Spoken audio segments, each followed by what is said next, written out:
By one get one free అన్నట్టుగా BJP వచ్చిన ప్రతిసారి మనకి ఫ్రీగా ఆర్ఎస్ఎస్ వాళ్ళు వస్తుంటారు, అంటే సంఘ పరివారం ఒకటి వస్తూ ఉండేది ఫ్రీగా మనకి, అదే by one get one free అన్నట్టు. బీజేపీ గెలిచిన ప్రతిసారి వీళ్ళు యాక్టివేట్ అవుతుంటారు. వీళ్ళు యాక్టివేట్ అయ్యి ఈ యొక్క మతాలకు సంబంధించినటువంటి దాడులు, మన ప్రొఫెసర్ని కొట్టారు ఇద్దరు, ఒక ప్రొఫెసర్కి, ఒక హెచ్ఓడికి ప్లస్ ఒక ఫ్యాకల్టీకి మధ్యలో గొడవలోకి పోయి బజరంగ్ దళ్ వాళ్ళు వెళ్ళి మత మార్పిడి చేస్తున్నాడని చెప్పేసి క్లాసులో మత మార్పిడి చేసేది ఎవడండి?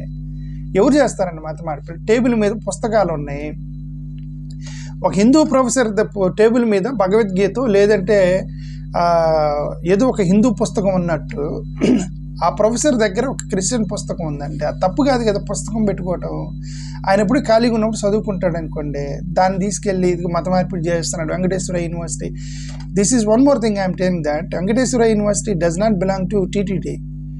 3 ఉన్నాయి: Venkateswara university, Venkateswara Vedic university, Venkateswara college అని 3 ఉన్నాయి తిరుపతిలో. Venkateswara Vedic university belongs to TTD. Venkateswara college funded by TTD, but Venkateswara university is not funded by TTD.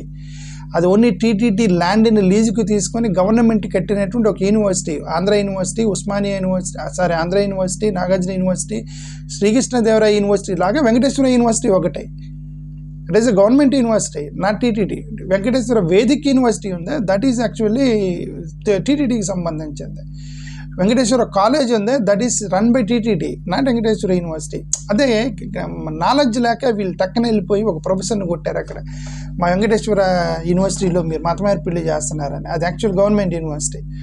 అది ఓన్లీ టీటీడీ ల్యాండ్లో లీజ్కి తీసుకొని 100 years మీద రన్ చేస్తున్న ఒక యూనివర్సిటీ అది.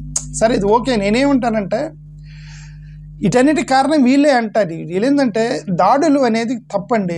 మొత్తం సర్వకేలు తప్పు చేసినా మాట్లాడుకోవాలి తప్ప దాడులు, హింస అనేది, నేను అహింస గురించి మాట్లాడుతాను. అహింస అనేది చాలా ఇంపార్టెంట్. దాడి చేయడం తప్పండి, అంత ఎవరైనా సరే.